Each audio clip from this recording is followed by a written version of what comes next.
Bien, buenas tardes, estimados alumnos, sean ustedes bienvenidos a su clase de hoy, miércoles 7 de abril. La semana va pasando con velocidad, nos acercamos, estamos en la mitad, estamos en la mitad de la semana, pero ya se nos va la primera semana de abril. Lo que en el fondo es preocupante porque el tiempo pasa inexorablemente y aquí estamos encerrados sin poder volver a nuestras aulas tan queridas de clase y también con un poquito de incertidumbre, ¿cierto? De qué va a pasar con nosotros. Pensemos ahora de manera un poco intimista. ¿Qué va a pasar con nosotros?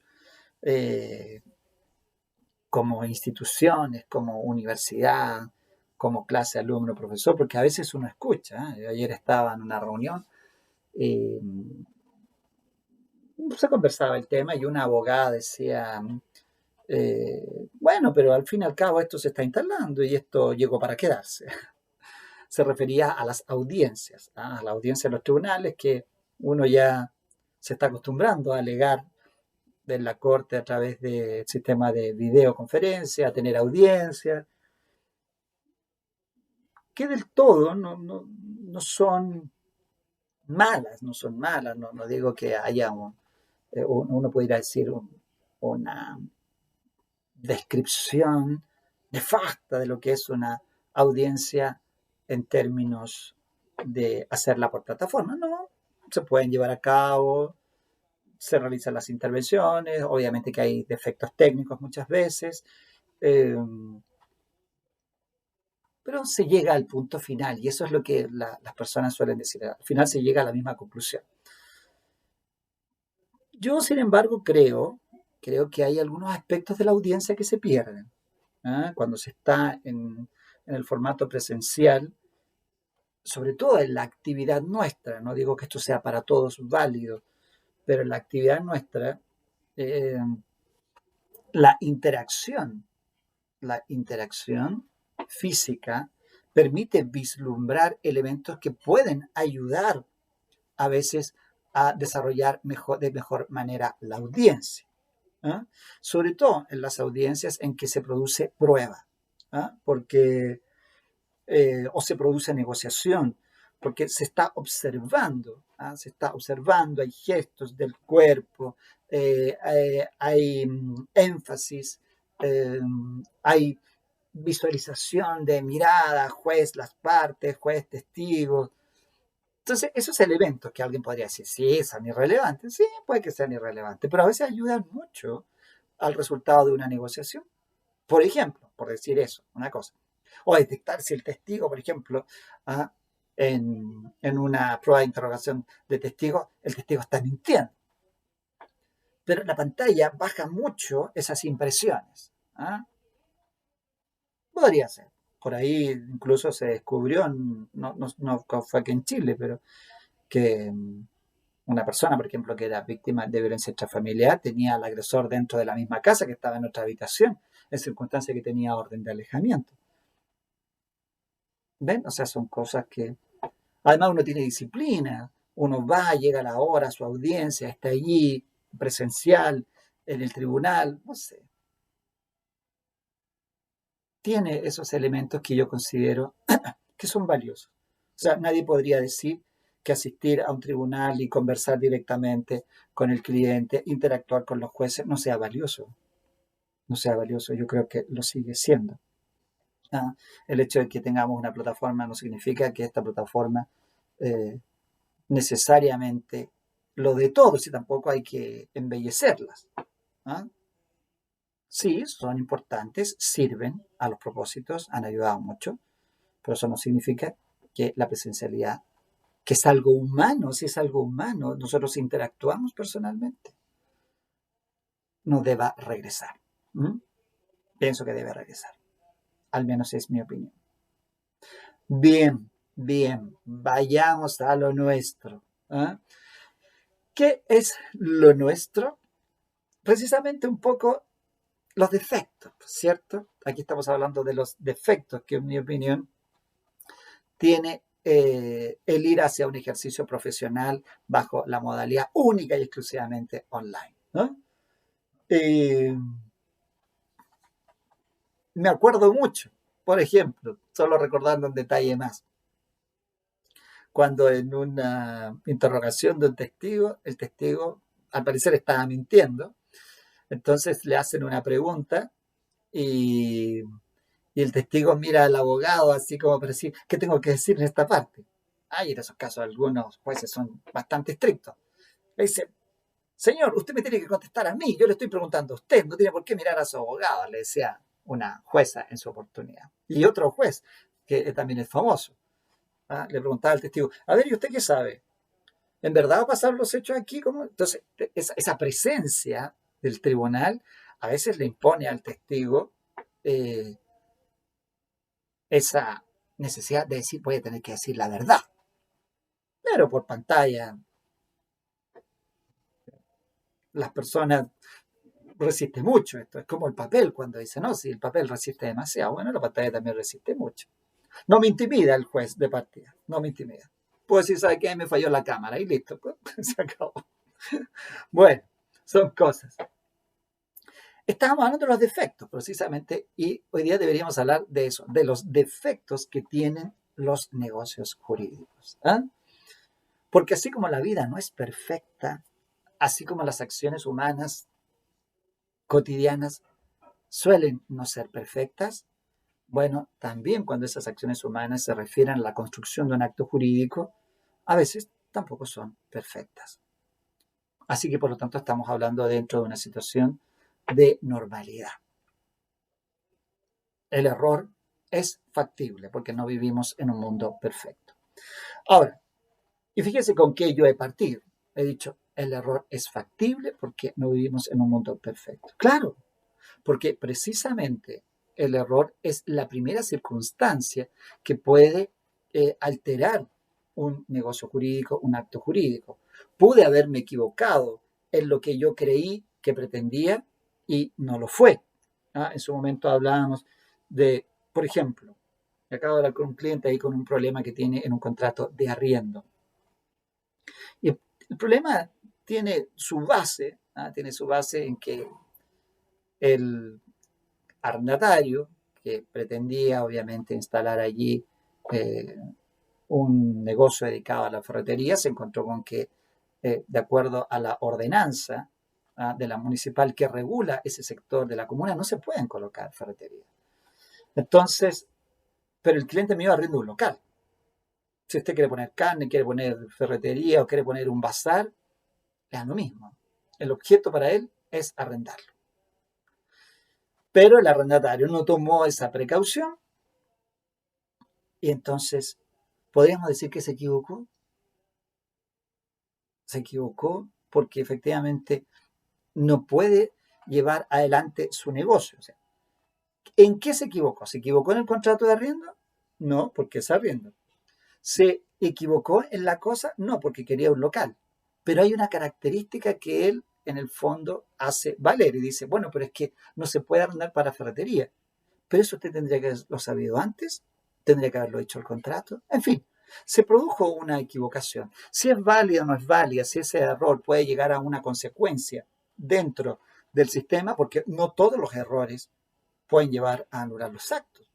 Si no, bastaría con decir, oh, me equivoqué y listo, ¿cierto? No, no es tan así. El legislador establece ciertas circunstancias, porque lo que prima siempre es que el acto tenga valor, que el negocio jurídico tenga valor.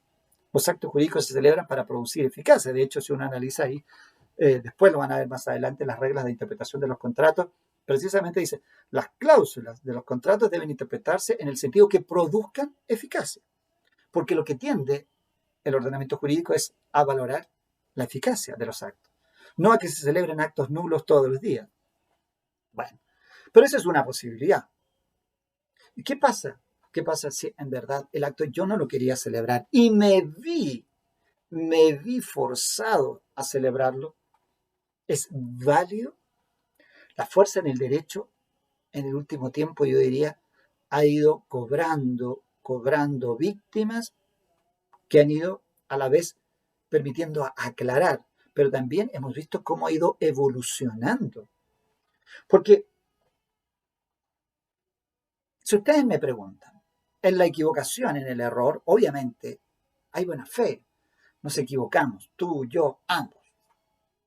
Puede ser. Como en las relaciones de pareja, ¿cierto? Ah, no eres tú, soy yo. Claramente puede haber un error y hay una buena fe de las partes. Pero cuando hablamos de que yo me vi forzado a celebrar un contrato, ya no es tan culpable uno. Porque, ¿por qué me vi forzado?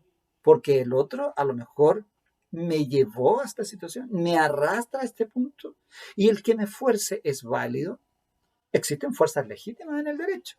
¿Ah? Si yo le digo, ¿sabes qué? Tú no me pagas, yo te embargo. Voy a ir a juicio y te voy a embargar. Estoy amenazando. Estoy amenazando con el uso de la fuerza. Pero es una fuerza legítima. ¿Cierto? Entonces uno se llega a cuestionar. ¿Por qué? Porque en la fuerza existe todo un campo de la fuerza que es válido, que es legal. La propia Constitución habla de la fuerza, habla de la Fuerza Armada, con todas las implicancias que eso tiene hoy día, ¿cierto? Por tanto, en el juicio ejecutivo se habla de que se puede, por ejemplo, ir al apremio y el apremio puede cumplirse la sentencia incluso con auxilio de la fuerza pública. ¿No? Se puede embargar con auxilio de la fuerza pública, se puede retirar especies con auxilio de la fuerza pública, se puede lanzar, contrato de arriendo, por ejemplo, cuando no se va la persona, se puede lanzar a la persona con fuerza pública, se le puede apremiar, se le puede arrestar. O sea, la fuerza existe en el derecho. Por tanto, para que llegue a avisar un consentimiento, tiene que darse algunas circunstancias o requisitos que la ley impone. De hecho, cuando uno analiza ahí en 1456, habla que la fuerza no visa el consentimiento, sino cuándo. Sino cuándo. Lo que ya le está dando una posibilidad de que haya fuerzas legítimas. Bueno, ahí estamos divididos entre la fuerza que me permite el derecho y la que no me permite. Pero si llega a un punto en que el derecho ya lo reprocha de todas maneras, bajo cualquier circunstancia, aquí no hay buena fe, aquí no hay posibilidad de discutir si fue lícita o no fue lícita, llegamos al tercer punto en que celebré este contrato porque fui víctima de una intención dañina que me llevó obviamente a celebrarlo. O sea, respecto de mí existió una conducta dolosa. Y por supuesto, el dolo, recordando esa definición sencilla que ustedes conocen del artículo 44, inciso final, cuando habla de la intención positiva de inferir injuria tomada como daño aquí, ¿eh? Tengo la intención de dañarte, sí, lo hice, lo reconozco. ¿Mm? Yo lo ordené, ¿y qué? Dijo Jack Nicholson en Cuestión de Honor. ¡Wow! Tremenda escena esa, ¿eh? Cuando el abogado lo lleva a juicio y lo hace que reconozca en pleno juicio que él fue el que... No digo más. Porque si un día quieren ver la película, les mato el efecto. Pero esa escena es muy buena. Es buena también, sobre todo para aquellos que quieren ensayar cómo se debe buscar a un buen interrogatorio. Legítimo, por supuesto. ¿Eh? Interesante. Interesante. Bueno, entonces en la conducta dolosa, claramente yo no celebré el contrato teniendo una voluntad libre y espontánea. He celebrado un contrato víctima de una maquinación, en este caso, que me lleva a tomar una decisión creyendo algo que en verdad nunca existió, solo con el fin de causarme ese daño, porque en la condición básica del dolo tiene que haber una intención de inferir injuria, de inferir daño, si no, no estamos hablando de dolo, podríamos estar hablando perfectamente de otra situación. Bien, bueno, y finalmente se suele también en esta etapa analizar la posibilidad de la lesión. En general, lo dice por ejemplo ahí Avelino León, el derecho rechaza el que la celebración de un contrato pueda perjudicar a una de las partes. ¿Por qué?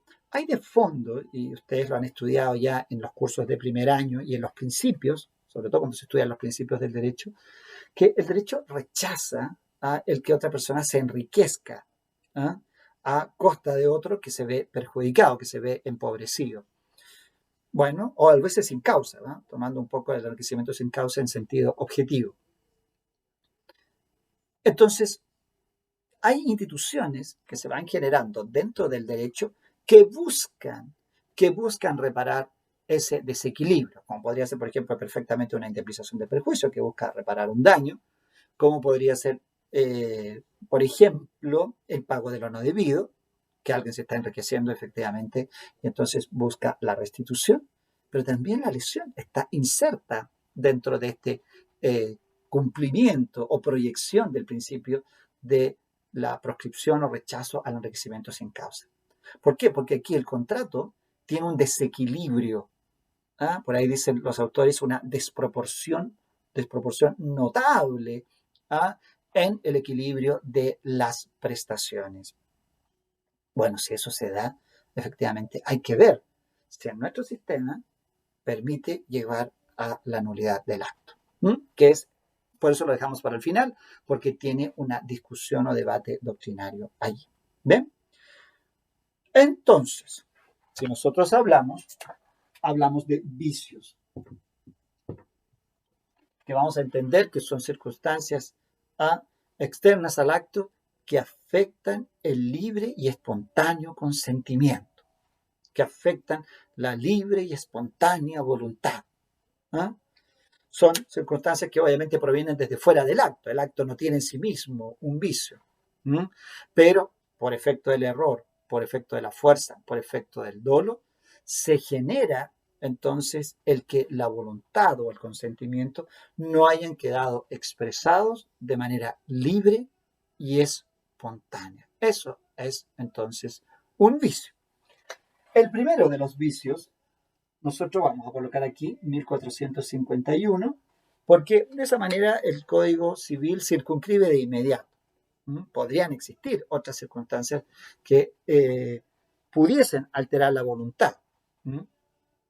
Un estado de necesidad puede alterar la voluntad, un ánimo de aprovechamiento puede alterar la voluntad, sí. Pero, de acuerdo al Código Civil 1451, tenemos el error, la fuerza y el don. La lesión la ponemos entre paréntesis. ¿Por qué? Porque ya sabemos que la lesión no está contemplada dentro de este artículo 1451, pero ese debate lo vemos al final. ¿Ya? En cuanto al error, el concepto más simple que se da del error es el falso o equivocado concepto que se tiene de una ley, un hecho, una cosa, una persona. Siempre puede haber un error, ¿cierto? El error, en el fondo, equivale a una representación equivocada de algo que está sucediendo. Observo la realidad y yo, en mi mente, es un efecto obviamente que está allí en el cerebro, me represento una situación distinta de lo que en verdad es. Ahora, si yo me represento una situación distinta, puede ser efectivamente porque estoy equivocado, estoy viendo una realidad de manera errónea, pero también podría ser por ignorancia. En derecho, el error es asimilado también a la ignorancia. Entonces, ahí vamos a estar frente a esto. En cambio, en la fuerza lo que tenemos es una presión que se ejerce sobre el individuo o sobre la voluntad del individuo para determinarlo a la realización de un negocio jurídico determinado. ¿Se fijan? Va cambiando. Acá me represento erróneamente la realidad, acá me fuerzan a la realización. Y el dolo, que tiene una definición allí en el artículo 44, inciso final, que es entendido como la intención positiva de inferir injuria. ¿En qué? En la persona o propiedad de otro. Cuando habla de la intención positiva, significa que es algo que va más allá del querer interno. Internamente yo digo, no, bueno, que le vaya mal internamente.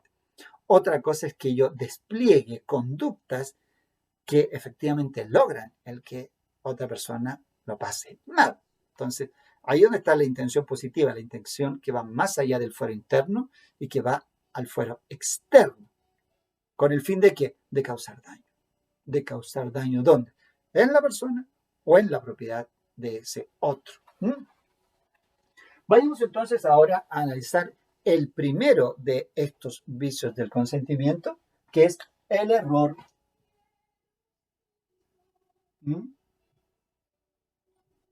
Ya tenemos el concepto, ¿cierto?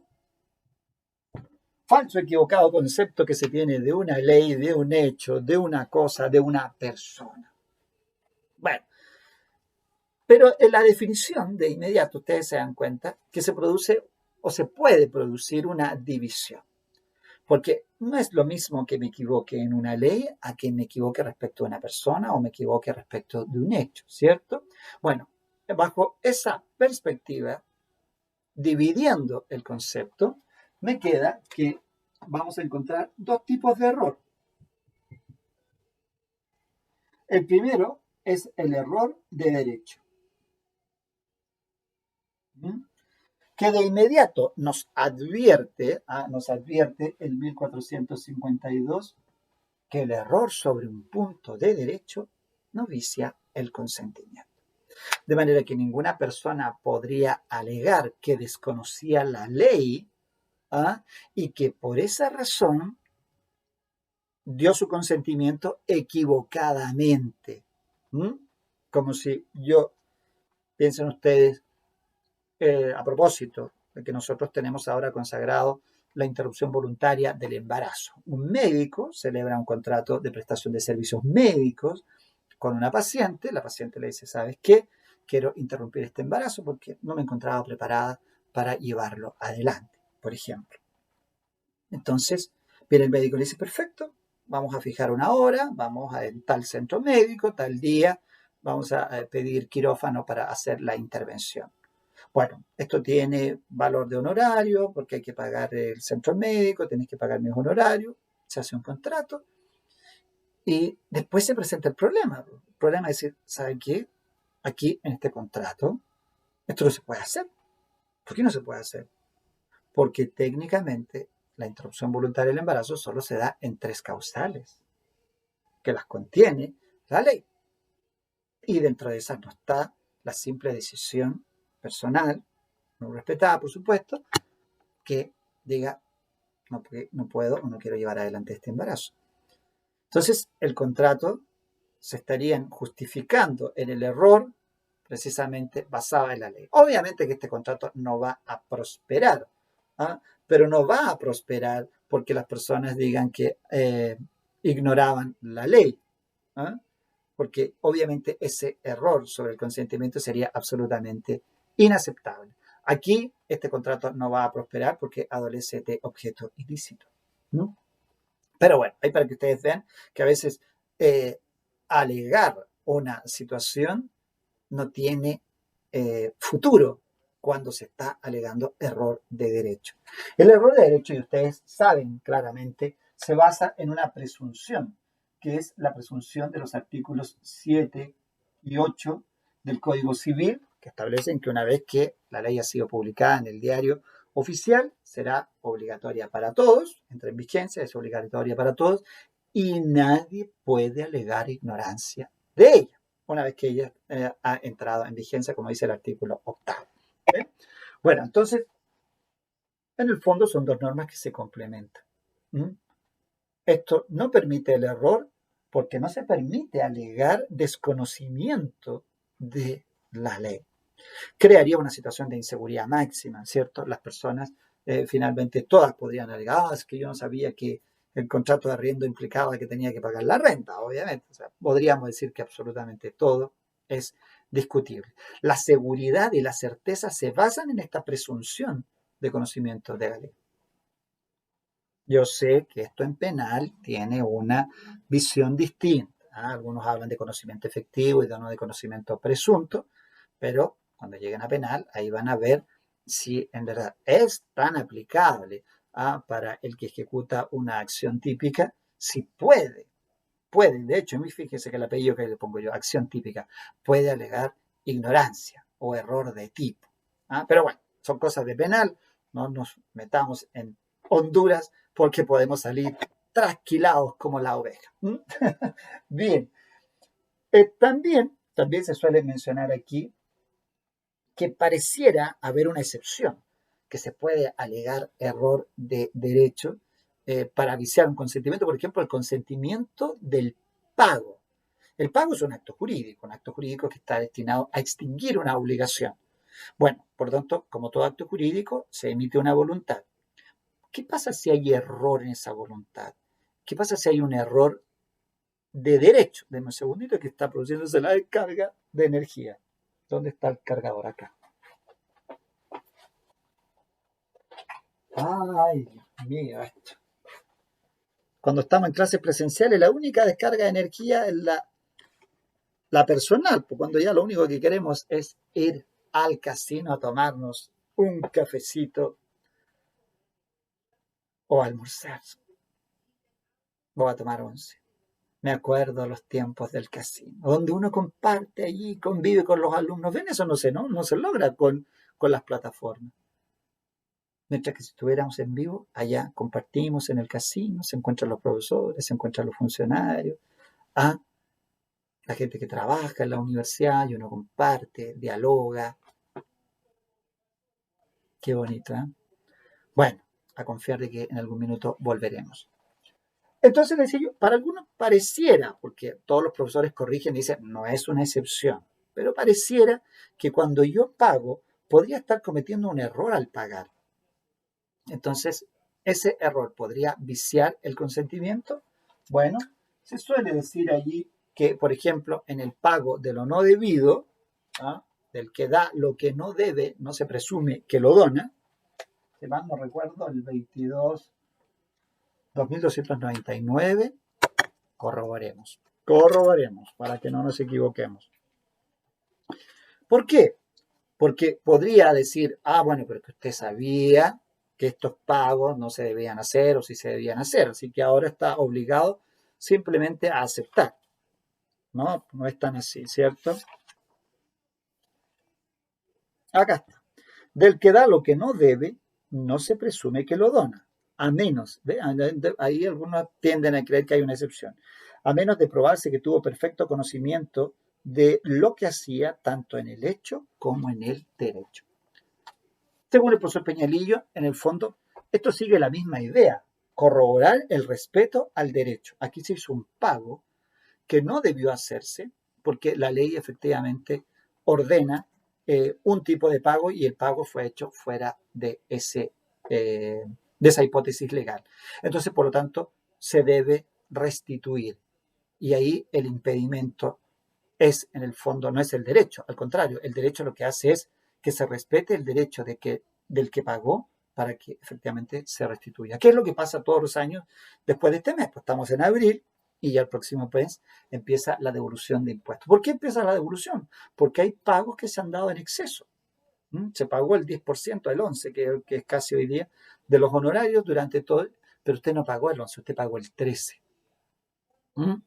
13%, o sea, fue más generoso. Por tanto, ¿qué tiene que hacer el fisco en este periodo después que se haga la declaración de renta? Devolver pues exceso, porque era 11 y usted pagó 13, entonces hay dos que están en exceso. Se imagina que el fisco dijera, pero que usted pagó, pues usted conocía la ley, ahora yo no le devuelvo nada.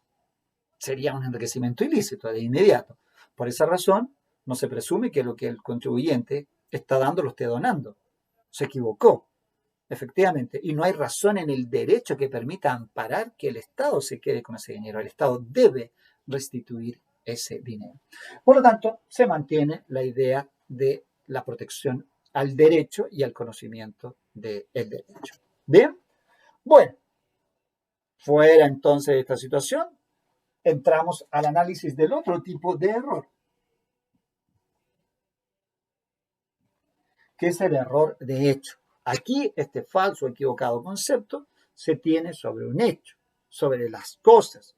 En este caso puede ser sobre el contrato, sobre las cosas, sobre las personas. Y que por supuesto altera este libre y espontáneo consentimiento. El tratamiento que le dio la ley al error de hecho, lleva a la doctrina, sobre todo a la pedagógica, a ordenar este error de hecho en 4 categorías. ¿No? Tenemos el error de hecho esencial, ¿m? El error de hecho sustancial o en la calidad esencial, el error de hecho en las cualidades accidentales y finalmente el error en la persona.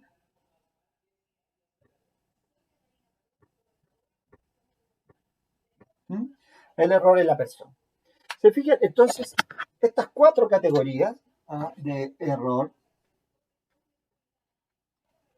están allí en los artículos 1453, acá, 1454 y 55. ¿Mm? Esas 3 normas entonces se refieren a este tipo de error y es importante, ¿por qué? Porque de acuerdo a esta equivocación que tuve de la realidad y que me llevó a celebrar un acto jurídico, no en todos los casos vamos a llegar a la nulidad. ¿Mm? Aquí a lo mejor es probable que lleguemos a la inexistencia. Acá vamos a llegar a la nulidad. Acá por regla general no vamos a llegar a ninguna parte porque esto es válido, a menos que, y en este caso también el acto es válido, a menos que. Es decir, en estas 2 situaciones el error es una excepción porque la regla general es que el acto sea válido y acá es nulo. Pero ojo, en este caso con discusión. Para algunos podría ser inclusive inexistente. Pero ahí tenemos entonces las 4 categorías de error que vamos a analizar ahora, cada una con su detalle, para ver en definitiva si se produce o no el viso del consentimiento, si vamos a llegar a algún tipo de sanción y cuáles van a ser las consecuencias de esa sanción. Bien, bueno, avancemos entonces.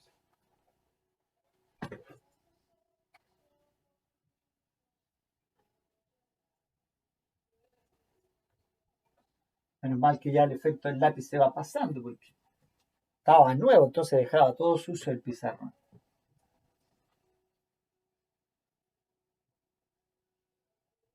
Si seguimos en cuarentena, voy a tener que comprar un pizarrón más grande, parece. Ya estoy convencido de ello. Eh, y tengo que hacer otra modificación más también, que es el tema de la altura de la cámara. Está allí fallando, porque si me muevo mucho, desaparezco ahí, pues se fijan.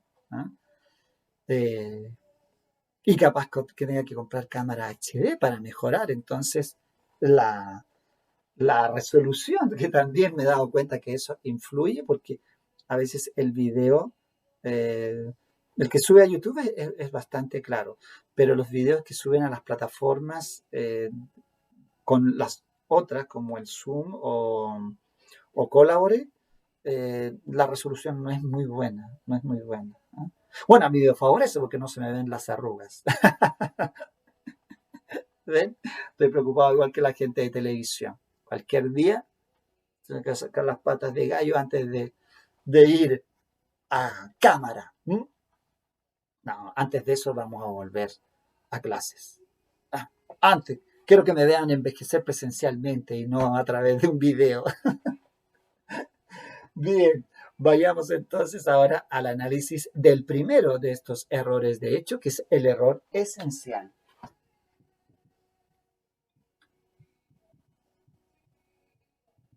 El error esencial. ¿Qué concepto vamos a tener de error esencial? Obviamente que no hay un concepto legal, así que por lo tanto vamos a utilizar la misma idea. Aquí hay una falsa o equivocada representación de la realidad que recae específicamente sobre el tipo de contrato celebrado o sobre la identidad de la cosa específica de que se trata y que conduce a la nulidad del negocio o del acto jurídico. ¿Ya? Bueno, ¿por qué decimos eso? Porque este error de partida es llamado un error esencial, un error obstáculo. Es de tal magnitud, es de tal magnitud el error, que las voluntades nunca se encontraron. Los consentimientos en el fondo no llegan a converger en un punto, sino que pasan uno por el otro al lado del otro, pero sin tocarse y de esa manera no llegan a un punto de encuentro. El consentimiento es, obviamente ustedes saben, la reunión de oferta y aceptación en un mismo punto, en un mismo fin, de hecho se dice. Pero aquí iban por fines diferentes. ¿Ah? Y por eso el ejemplo del código en el artículo 1453 es bastante claro. ¿Ah? Te estoy prestando un dinero. Oye, ¿sabes qué? Estoy súper mal, necesito que me ayude. Ya, no te preocupes, mira, te voy a pasar 1.000.000 de pesos. Que Dios te lo pague, dice el mutuario, es decir, el que recibe el préstamo. Entonces el otro amigo le dice, oye, no, cálmate. Es decir, yo sé que estás mal, pero te estoy prestando este dinero, tú verás cuando me lo devuelves, pero es un préstamo. Y el otro le dirá, pero oye, te estoy diciendo que estoy mal, que no tengo trabajo, y tú me dices que no, que esto es un préstamo, yo no te puedo devolver esta plata. Entonces, ¿para qué hicimos negocio? Claro, porque uno entendía una donación gratuita del dinero y el otro entendía que esto era un contrato de mutuo. Por lo tanto, a lo mejor incluso con intereses, pero con obligación de restituir sí o sí. Entonces, ese desencuentro, parece que esto lo dije ya antes, pero me recuerda al tango. ¿Ah? Ese desencuentro con la vida. Qué muy bonito ese tango, ¿eh? Habla de un hombre que ha sido muy bueno, pero que ha tenido muy mala suerte. ¿Mm? Y yo creo que a muchos de ustedes les ha pasado. Son buenos, pero la vida no les devuelve con igual bondad. Y se aprecia en ese tango desencuentro. Muy bonito. Bueno, pero es triste como todos los tangos, obviamente. Ese concepto, entonces, les decía yo, nos describe el error esencial que está en el 1453 y que tiene dos hipótesis. ¿Mm? Está el error en la especie de contrato y el error en la identidad específica de la cosa. ¿Mm? Si yo me equivoco en la especie de contrato, es porque uno está entendiendo que es un mutuo y el otro está entendiendo que es una donación. Yo estoy entendiendo que efectivamente te estoy arrendando la casa y el otro está entendiendo que se la vendo. ¿Ah? Entonces, hay claramente un error en el tipo de contrato que se ejecuta o celebra. O si yo estoy comprando una cosa, como si yo digo, oiga, estoy comprando la última versión del Código Civil y abro el paquete y me encuentro con que me están mandando un código penal. O sea, hay claramente un error en la identidad de la cosa. Si yo compré un código civil y me mandan un código penal, estamos mal. Hay un error en la identidad de lo que efectivamente adquirí por ese contrato. Por lo tanto, claramente si ustedes observan que vamos por rumbos diferentes. Como dicen por allí las personas, parece que no nos estamos entendiendo. Parece que no nos estamos entendiendo. Eso ya es como uno huele el conflicto. Como cuando uno llega presencialmente a la audiencia y le dice a la parte contraria, oye, conversemos antes de entrar a audiencia. ¿Ves? Esas cosas no se pueden ahora. ¿Por qué? Porque tenemos que ir a la plataforma. Entonces uno, antes de entrar a la audiencia, esperando que el juez llame, qué sé yo, conversa y le dice, mira, ¿sabes qué? Podría ser esto, podría ser lo otro. Pero veo que no nos estamos entendiendo. Si se diera esa posibilidad, ahí estaríamos frente a un error esencial. El gran problema que tiene el error esencial, 1453, se encuentra en la sanción. ¿Por qué se encuentra ahí en la sanción? Porque este desencuentro con la vida, que en este caso es un desencuentro de las voluntades, para algunos significa que no llega a configurarse nunca el consentimiento. Si no llega a configurarse el consentimiento, significa en el fondo que para ese acto jurídico, en este caso un contrato, por ejemplo, ese consentimiento no existe. Al omitirse un requisito de existencia del acto, como es el consentimiento, la sanción no es otra que la inexistencia.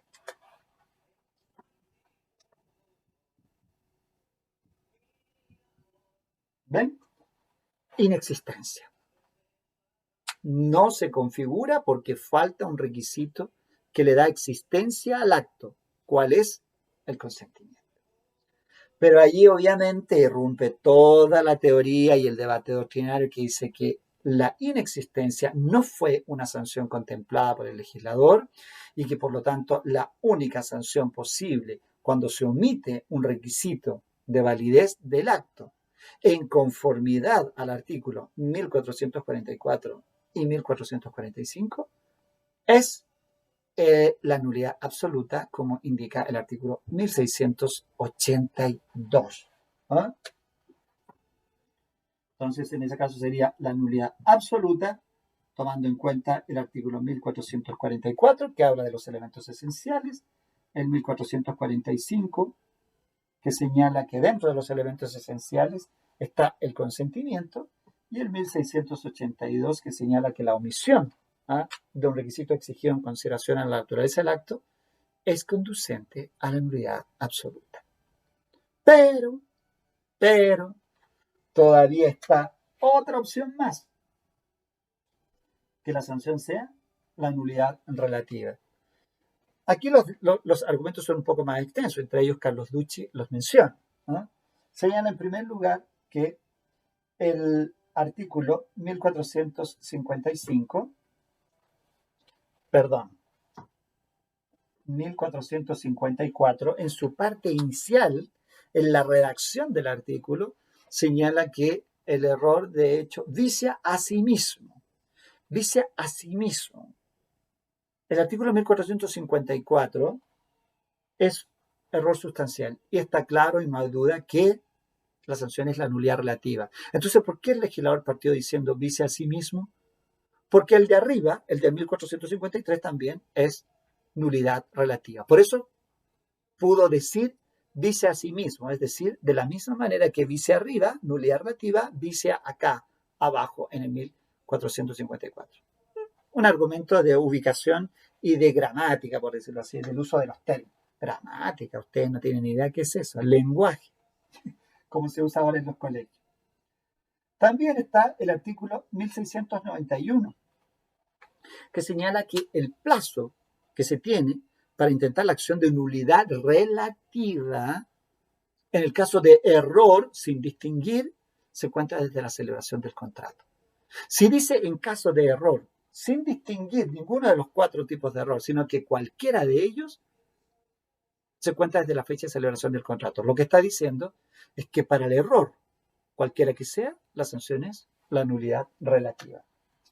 Y finalmente está el 1682, que en su parte final o el inciso final dice, cualquier otra especie de vicio conduce a la nulidad del acto y da la posibilidad de solicitar la rescisión.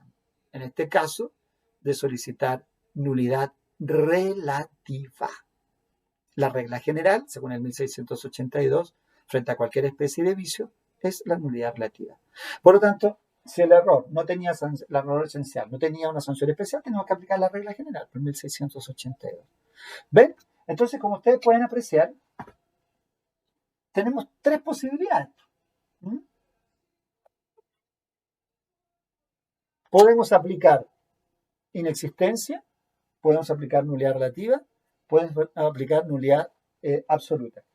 Cada una tiene su argumento. Aquí es tremendamente importante en términos de examen o de evaluación que el alumno conozca los argumentos que fundan la posible inexistencia, que fundan la posible nulidad absoluta o que fundan la posible nulidad relativa.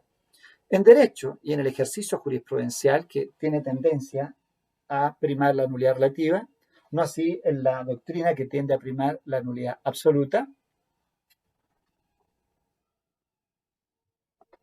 Ahí porque estoy, ¿ven? La pizarra me queda chica. Esta le decía yo que tiende a gobernar aquí en la nulidad, en la jurisprudencia, porque se señala que si todos los errores tienen sanción de nulidad relativa, no se ve mayor diferencia en que el error esencial no pueda tener nulidad relativa. Ese es un argumento que da la jurisprudencia, ¿no? Pero la doctrina dice que es nulidad absoluta por la ausencia de consentimiento y parte de la doctrina también que es inexistencia. ¿Ya? Bueno, señoritas y señoritos. En 1682, por si alguien no lo vio aquí, 1691 y 1454. Llegamos entonces al final de nuestra clase de hoy, porque los otros errores los veremos ya en nuestra próxima clase. Así que, bueno, vamos a ver si le envío un casito ahora y le envío también sus respuestas, que estoy ahí un poco atrasado con eso, ¿verdad? Porque ya estamos en el periodo de que casi todos los cursos están entrando en su primer control. Ya corregí el de su curso paralelo. Sí, parece que sí. Estoy hasta confundido. Sí, ya. No, parece que esa corrección estoy. Y ahí vienen ustedes inmediatamente. Bien. Bueno, será entonces hasta el próximo día, dijo la doctora Polo.